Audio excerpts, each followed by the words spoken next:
So here I am outside the Samsondale Plaza Mall in beautiful, I think it's Nanuet. No, not Nanuet. Where the hell am I? Oh, there it is, Haverstraw. Beautiful Haverstraw on a truly gorgeous day. Look at that sky. Crystal blue. Not a cloud in sight. And this is a perfect day for doing what I'm doing now. And in case you're wondering what that is, I'll share it with you. I'm going to put my sign down so you can see it. I'm holding up this particular sign to passing traffic and trying to get some gauge of the reactions. It's pretty quiet here. It's a suburban town. I guess I'm about 25-30 miles north of New York City. I'm not sure what county I'm in. I think it's Rockland. Who the hell knows? But it's a fairly middle to upper middle class county with a whole bunch of people going in and out of this big shopping mall to stock up. Halloween's coming soon. Anyway, I'm looking to see how people feel about my sign, which says "Stop Aid to Ukraine." Now, I kept the sign simple. I could have led the jury by saying something like, "Stop aid to Ukraine, avoid nuclear war," or "Stop aid to Ukraine, we need the money here." But I figure let them fill in the blanks for themselves.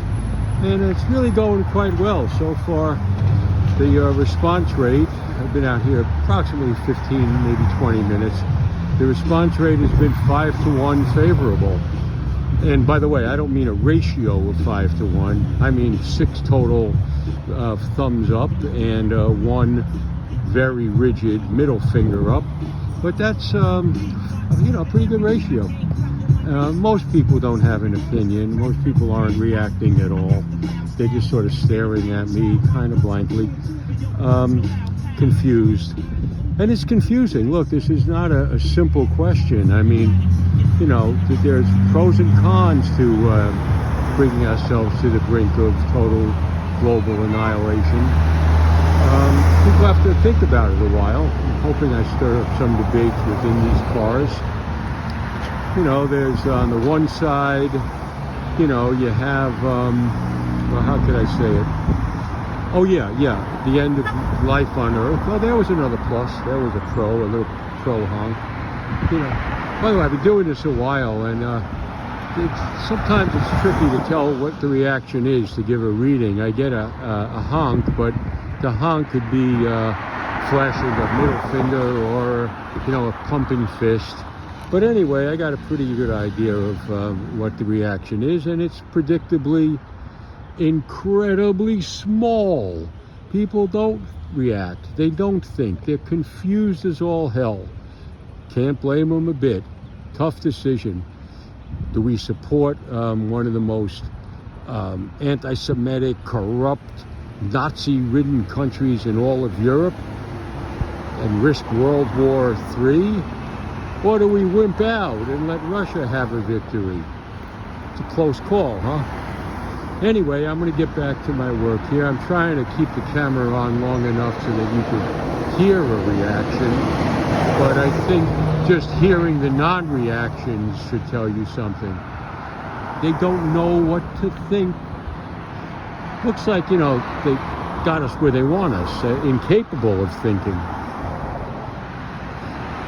It's scary times.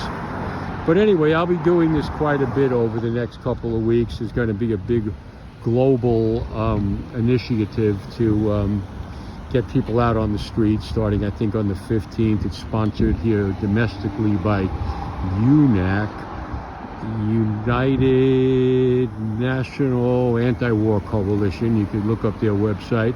And people in small groups will be doing pretty much what I'm doing here. And I would imagine be pretty much getting the same reaction I'm getting here. But the truth of the matter is, I got nothing better to do. I'd rather be here than be on the Riviera.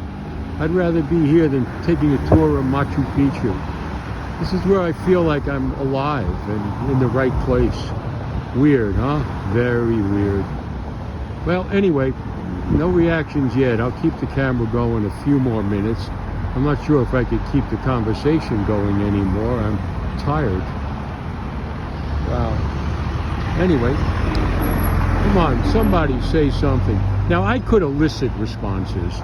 I mean, I've done this long enough, I know, and if I sort of, make eye contact and give them a thumbs up and hoot and holler, I could get them to give me a thumbs up back. It's just a human reaction. But I don't like to, like I said, I really not out here to lead the jury, but to take its measure. Let's see what happens here. Oh, quieting down. Not that it was ever exactly bustling, but here we go. Let's see if I can. I want to just look at this guy for a while. Sometimes that works. No, nothing at all.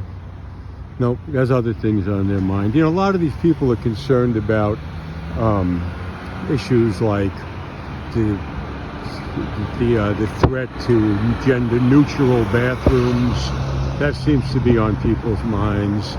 Abortion is a big one. I mean, they really want to have the right to end the life of their own fetus, and I support it completely. They seem to be ignoring that the government doesn't have a right to end all of our lives, including the fetuses now gestating. They too will be impacted by the irradiated hellscape we'll soon be standing in, or in fairness, may soon be standing in. But like I said, it's worth a chance. Let's see if I can get a reaction from this guy here in the white car. Oh, here we go. Oh, positive reaction. Wait, I'm not sure. Let me see. Is that a thumbs up? All right. Pardon me? Keep the money in America. Also, how about keep nuclear bombs out of America? That's important too. Okay. There we go. So now the ratio is 6-1. Keep the money in America, of course. I mean, to me and to that guy, but not to everybody. Not to everybody. They think it's a good investment to save Ukraine. 90% of these people never even heard of the damn place 6-7 months ago. But they love it now. It's unbelievable how much they love it. I was doing this a few days ago out in Middletown, and some of the reactions there were really scary. Zelensky. They love this guy. Zelensky. Amazing. Like the Shecky Green of Kiev, and he's going to bring an end to the world. But he's a good guy. We like him. Stephen Colbert likes him. Everyone on CNN loves him. People on the Fox News Network have mixed feelings. And by the way, that explains why I think many of my reactions, if not most, positive reactions, are from what I would guess would be Republican voters. After you've been doing this long enough, you get an idea of which is a Democrat, which is a Republican car. This looks like a Democrat car. And here I go. I got another thumbs up from the guy whose head you can't see because he's behind tinted windows. It's tough to gauge public opinion when the public is sitting behind tinted windows, but I love a challenge. Oh my. Anyway, I'm going to concentrate on the task at hand. I'll give you an update a little later. Bye-bye now.